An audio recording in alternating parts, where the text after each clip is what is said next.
Hello student, कल आपने fertilisation के बारे में स्टडी कर ली थी अच्छे से, जिसमें एक्सटर्नल फर्टिलाइजेशन और इंटरनल फर्टिलाइजेशन के बारे में आपने पढ़ लिया था। उम्मीद है कि वो समझ में आया ही होगा अच्छे से। अब आगे हम देखते हैं जाइगोट।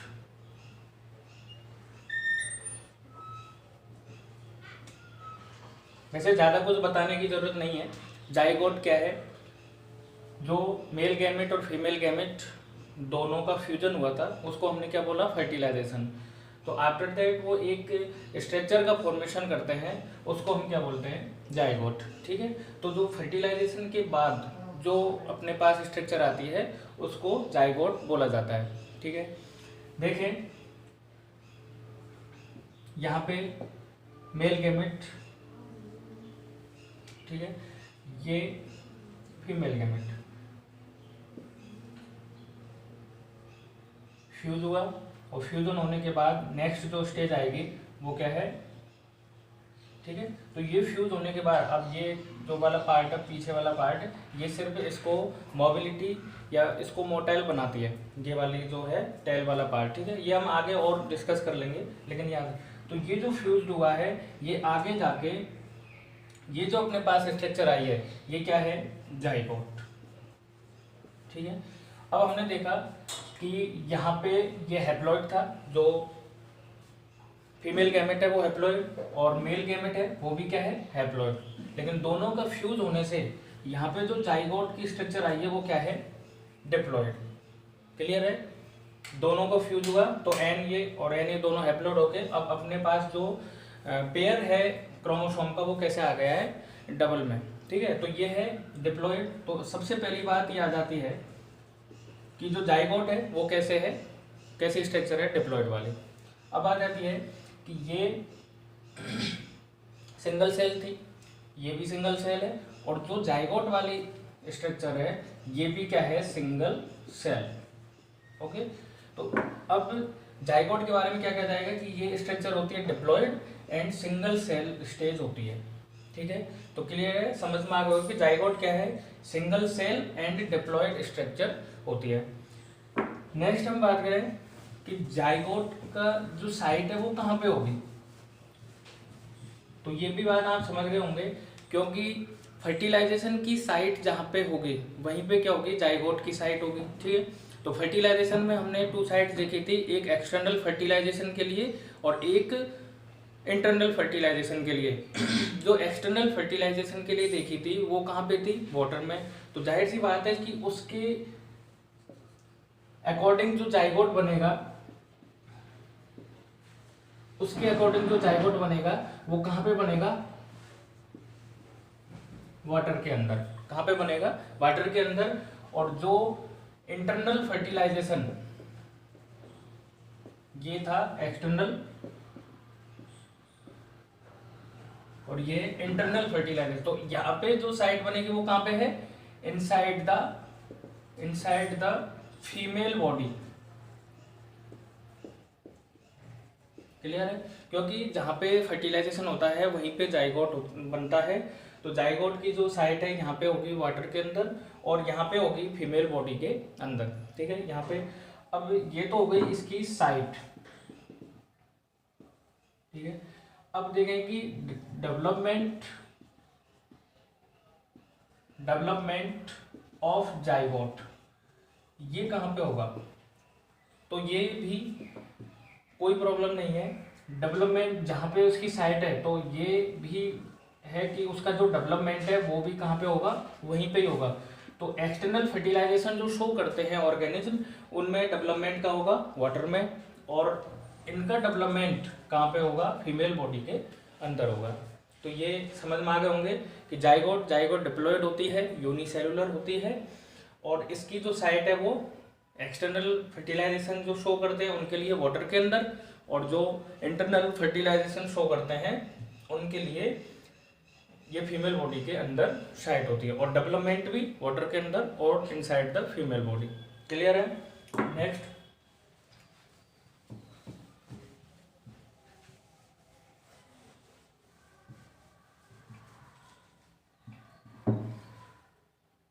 यहाँ पे बात करें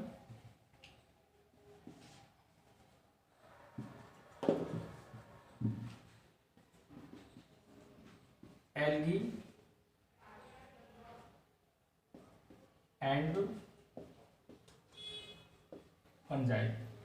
ठीक है, एल्गी एंड फंजाई में हम देखते हैं कि उसके जाइगोट में क्या होता है। तो इससे जो बनने वाले जाइगोट है, क्योंकि ये कौन सा शो करते हैं, वाटर एक्वेटिक है, एक्वेटिक है तो ये कौन सा शो करेंगे, एल्गी वाले एक्सटेंसिव। तो इसके जब जाइगोट बनता है, जैसे ये जाइगोट वाली स्ट्रक्चर है, तो जाइगोट के आउटर साइड में एक प्रोटेक्टिव लेयर बनती है। जाइगोट के सराउंडिंग एक प्रोटेक्टिव लेयर बनती है।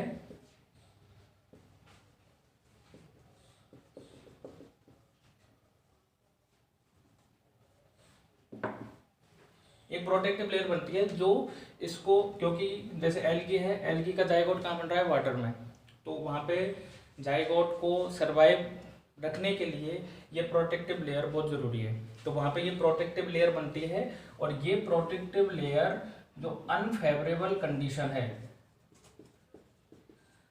ये प्रोटेक्टिव लेयर अनफेवरेबल कंडीशंस में इसको सरवाइव करने के एबिलिटी प्रोवाइड करवाती है।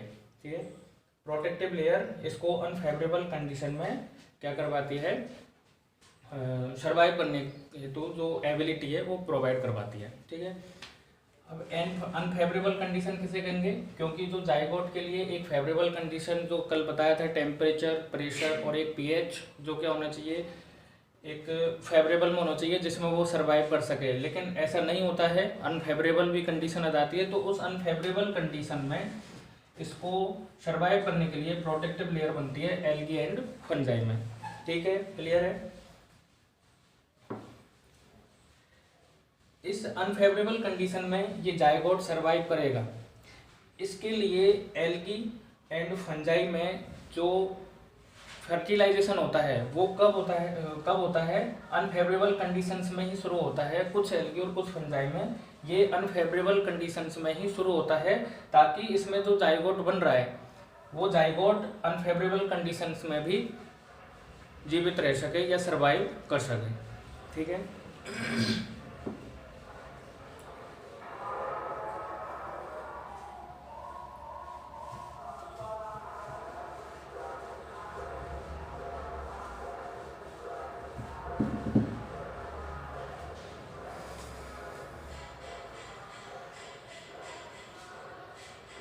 ठीक है। कुछ ऑर्गेनिज्म में, जैसे हम बात करें एल्गी, कुछ ऑर्गेनिज्म में क्या होता है कि जो अनफेवरेबल कंडीशंस आ जाती है तो उस टाइम क्या है, जाइगोट रेस्टिंग पीरियड में रहता है।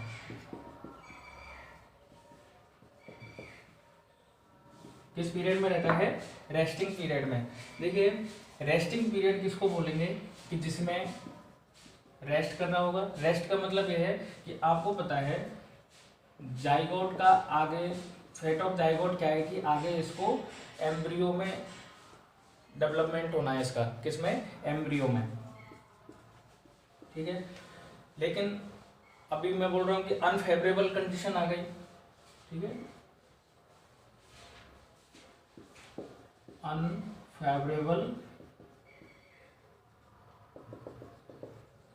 अनफेवरेबल कंडीशंस आ गई, तो उसमें जो जाइगोट है ये क्या है, रेस्टिंग पीरियड में रहता है।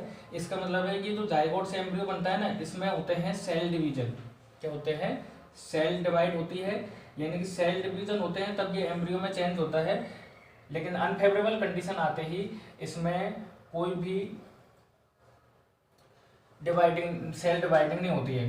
तो रेस्टिंग पीरियड किसे कहेंगे, no cell dividing in this period. Okay, तो इस पीरियड को बोलेंगे रेस्टिंग पीरियड, क्योंकि अगर इसमें सेल डिवाइड करेगा तो वो अनफेवरेबल कंडीशंस है और ये क्या होगा, सरवाइव नहीं कर पाएगा। तो उस कंडीशन में वो रेस्टिंग पीरियड में रहता है। एक रेस्टिंग पीरियड को अगर बोले तो हम ऐसे भी बोल सकते हैं कि ये इनएक्टिव फॉर्म में रहता है। किस फॉर्म में रहता है, इनएक्टिव में। और जैसे ही फेवरेबल कंडीशंस आ जाएगी तो ये सेल डिवाइड स्टार्टिंग हो जाएगी और जो एम्ब्रियो बनना होता है वो एम्ब्रियो बन जाएगा। क्लियर है यहाँ तक।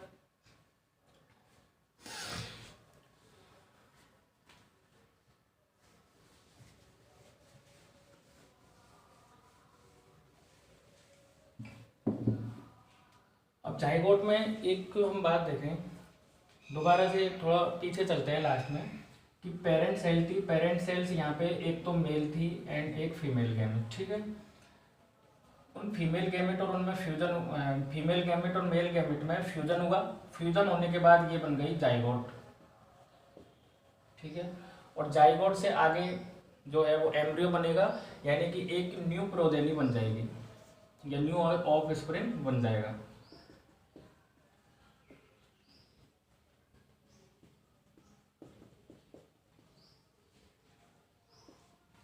न्यू प्रोजेनी या न्यू ऑफ स्प्रिंग बन जाएगा।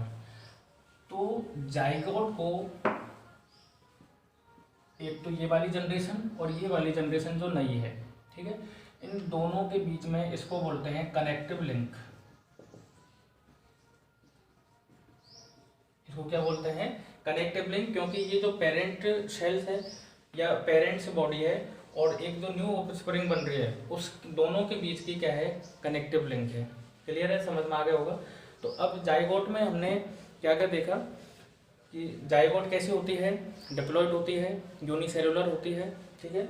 और इसका जो साइट होगी वो साइट भी कहाँ होगी? वो वहाँ पे होगी जहाँ पे फर्टिलाइजेशन हुआ होगा। अगर एक्सटर्नल फर्टिलाइजेशन हो रहा है तो वो वाटर के अंदर और उसका डेवलपमेंट भी वहीं होगा, और अगर इंटरनल फर्टिलाइजेशन हुआ है तो वो फीमेल बॉडी के अंदर और उसका डेवलपमेंट भी वहीं पे होगा। फिर एल्गी और फंजाई में क्या होता है? जाइगोट के सराउंडिंग एक प्रोटेक्टिव लेयर बन जाती है जो इसको अनफेवरेबल कंडीशंस में सर्वाइव करने के लिए बनाती है। और मोस्टली जो फंजाई और एल्गी में जो अनफेवरेबल कंडीशंस में ही वो जो फर्टिलाइजेशन वो शुरू होता है, ताकि वो उसमें पहले से ही वो कैपेबल हो जाए उसके लिए, ठीक है।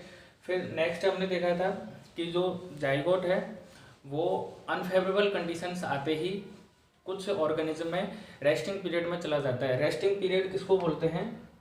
रेस्टिंग पीरियड बोलते हैं कि वो इनएक्टिव फॉर्म में आ जाता है। इनएक्टिव का मतलब है जो सेल डिवाइड होनी होती है वो सेल डिवाइड उस पीरियड में नहीं होती हैं, क्योंकि वहाँ पे अनफेवरेबल कंडीशंस है। लेकिन जैसे ही फेवरेबल कंडीशंस आएगी तो वो वापस से एक्टिव फॉर्म में आएगा, और जो उसको बनाना है, उसको क्या बनाना है कि जो एम्ब्रियो बनाना है, तो एम्ब्रियो में डेवलपमेंट उसका हो जाएगा जाइगोट का, ठीक है, फेवरेबल कंडीशंस आते ही। फिर नेक्स्ट हमने देखा कि जो जाइगोट है वो पेरेंट सेल्स या पेरेंट बॉडी और जो आगे यानी कि दो जनरेशन, पेरेंट वाली और जो न्यू प्रोजेनी है, उसके बीच में कनेक्टिव लिंक है, क्योंकि इसी लिंक से अब आगे जो डेवलपमेंट होना है वो इसी से होना है। तो जाइगोट को हम किसी भी लिविंग ऑर्गेनिज्म की इनिशियल स्टेज भी बोलते हैं, क्योंकि चाहे कोई भी हो, प्लांट्स हो, एनिमल्स हो या कोई भी लिविंग ऑर्गेनिज्म हो, वो सबसे पहले की जो इनिशियल स्टेज है उसकी वो है जाइगोट। मतलब उसका जो डेवलपमेंट है वो जाइगोट से ही होता है, जाइगोट से ही होता है। क्लियर है? तो ये थी जाइगोट। अब अपन देखते हैं नेक्स्ट एम्ब्रियोजेनेसिस, ठीक है। जाइगोट समझ में आ गया होगा।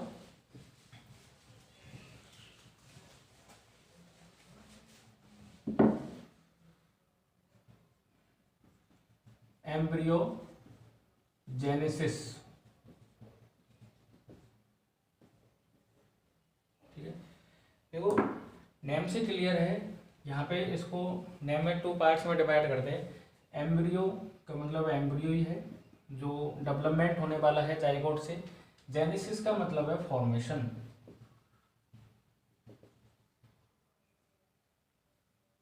फॉर्मेशन या प्रोड्यूस होना, फॉर्मेशन होना, और क्या? एम्ब्रियो।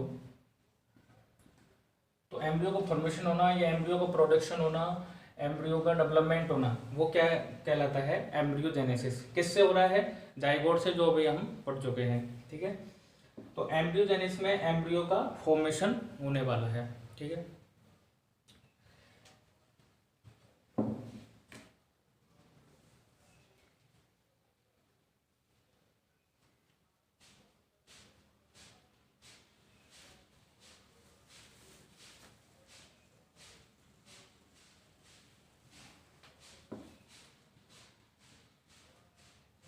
एम्ब्रियो के फॉर्मेशन में वापस से अपन को ये है जाइगोट, और जाइगोट में मैनी टाइम्स, क्योंकि पहले हम बात कर चुके कि सेल डिवाइड होती है, तो मैनी टाइम्स सेल डिवाइड होती है, और जो सेल डिवीजन होता है वो कौन सा होता है? माइटोसिस, ठीक है।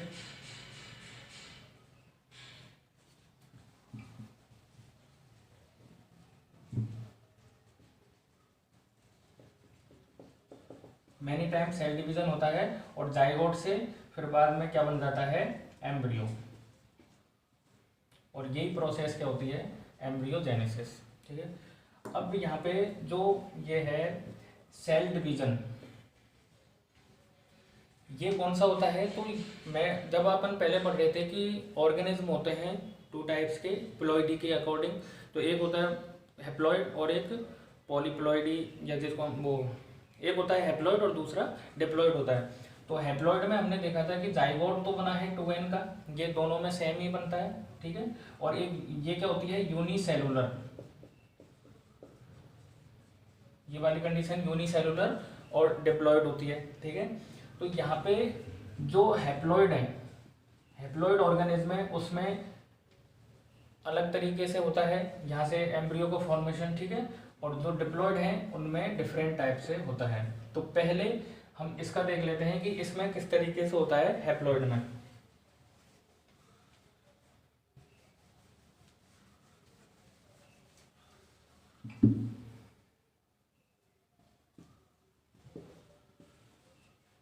वापस से जाइगोट क्या है, डिप्लॉइड वाली स्ट्रक्चर है, और इसके बाद हम देखें ये है यूनिसेलुलर। ठीक है,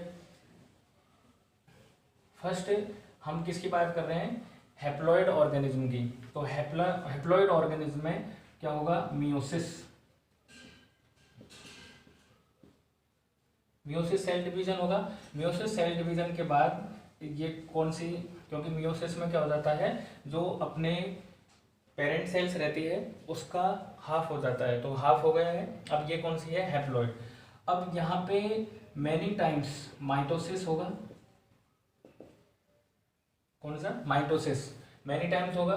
तो अब ये जो सेल डिवाइड हो के और यहाँ पे एक कंप्लीट ऑर्गेनिज्म बना देगी, कंप्लीट ऑर्गेनिज्म। और कौन सा ऑर्गेनिज्म, किसकी बात कर रहे थे, तो हैप्लॉइड दिख भी रहा है, लेकिन यहाँ वहाँ पे तो क्या थी, वो यूनिसेलुलर, लेकिन यहाँ पे ये मल्टी सेलुलर,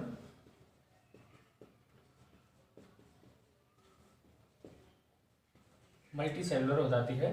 जैसे अब एल्गी में हम देखते हैं, एल्गी में इसी तरह, ये एल्गी जो है वो हैप्लॉइड ऑर्गेनिज्म ही है। ठीक है, तो क्या किया, जाइगोट है, डिप्लॉइड यूनिसेलुलर वाला होता है। इसमें हम हैप्लॉइड ऑर्गेनिज्म का पढ़ रहे हैं, तो मियोसिस होता है, जिससे ये ऑर्गेनिज्म को कैसा, ये जो जाइगोट है वो कैसा हो जाता है आगे डेवलपमेंट इसका हैप्लॉइड में। फिर मैनी टाइम्स इसमें माइटोसिस होता है, फिर ये जो होता है वो हैप्लॉइड ऑर्गेनिज्म मल्टी सेलुलर बन जाता है और एक कंप्लीट ऑर्गेनिज्म बन जाता है। तो ये जाइगोट हैप्लॉइड वाला है। अब हम देखते हैं कि डिप्लॉइड में कौन सी कंडीशंस आती है। अब आप सोचिए, जो ह्यूमन है वो डिप्लॉइड है या हैप्लॉइड,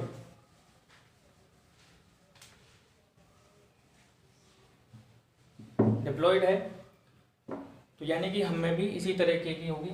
तो फर्स्ट स्टार्ट करते हैं, वही जाइगोट, जाइगोट वही diploid and unicellular, single cell होती है इसमें और डिप्लॉइड होता है।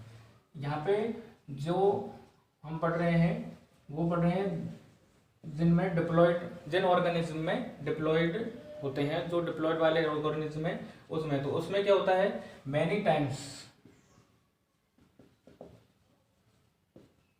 माइटोसिस होता है, many times mitotic cell division होता है। और इसमें फिर वो जो बनती है वो कैसे बनती है, डिप्लॉइड बनती है और मल्टी सेलुलर स्ट्रक्चर आती है ऑर्गेनिज्म में। ठीक है, तो ये क्या हुआ,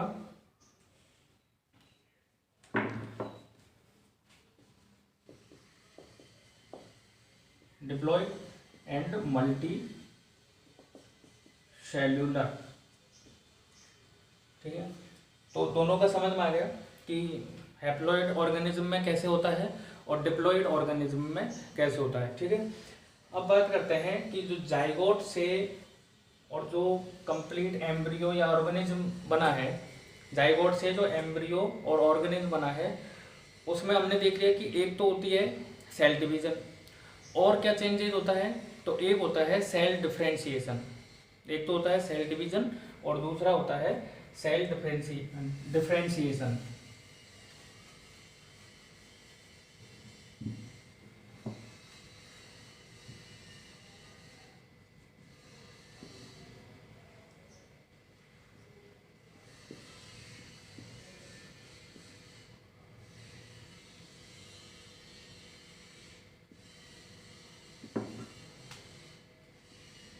एक तो होता है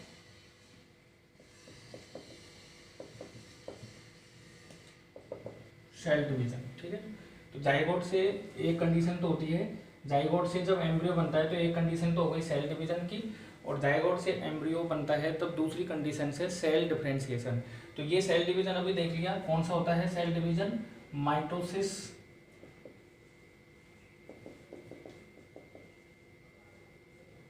माइटोसिस सेल डिवीजन होता है, ठीक है। और उस माइटोसिस सेल डिवीजन में होता क्या है, तो increase in number of cell, increase in number of cell, ठीक है। तो नंबर ऑफ सेल्स यहाँ पे बढ़ती जाती हैं उनमें, इसलिए वो अपन बोलते हैं उसको मल्टी सेलुलर। तो एक तो ये हो गया, दूसरी जो अपने पास है उसको बोलते हैं सेल डिफरेंशिएशन, सेल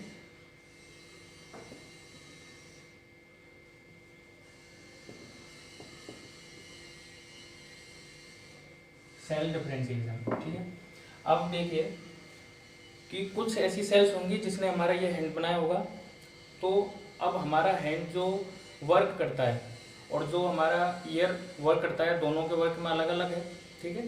तो ये जो अपने वर्क करने के लिए डिफरेंशिएट हुए हैं, यही सेल डिफरेंशिएट है। तो सेल डिवीजन क्या है, वो तो इंक्रीज करता जाएगा सेल नंबर ऑफ सेल्स में, लेकिन किसी भी वर्क को करने के लिए एक स्पेसिफिक सेल्स या स्पेसिफिक टिश्यू, क्योंकि ग्रुप ऑफ सेल्स क्या आता है टिश्यू, तो उसको करने के लिए सेल डिफरेंशिएट हो जाती हैं, ठीक है। तो एग्जांपल आपके समझ में आ गया कि सेल डिफरेंशिएशन कैसा है, वर्क के हिसाब से जो डिफरेंशिएट हो जाती हैं। जैसे मैंने अभी बताया हैंड का और आइज का, दोनों का क्या होता है, अलग अलग ही होता है, ठीक है। तो इसमें कौन से चेंज आए, इसमें तो सीधा कि increase in number of cells, बस इसमें चेंजेस आ गए। इसमें जो चेंजेस आते हैं वो आते हैं structural and functional, structural and functional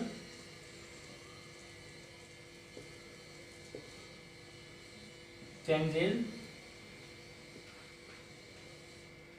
comes in specific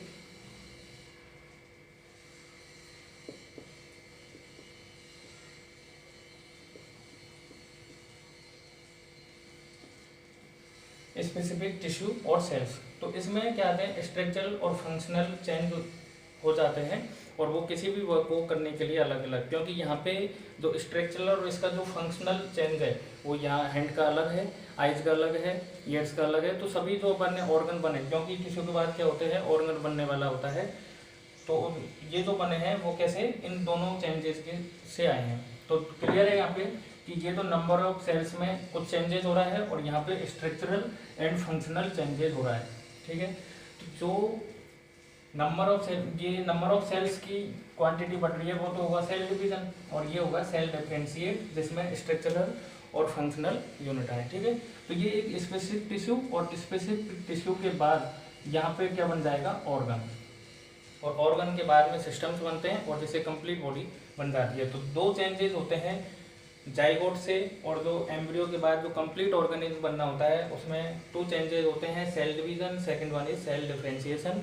दोनों को आपने अच्छी तरह से स्टडी कर लिया है, उम्मीद है कि अच्छी तरीके से समझ में आ गया होगा। फिर भी अगर कोई प्रॉब्लम है तो आप कांटेक्ट करके पूछ सकते हैं कि इसमें प्रॉब्लम है, कमेंट कर सकते हैं।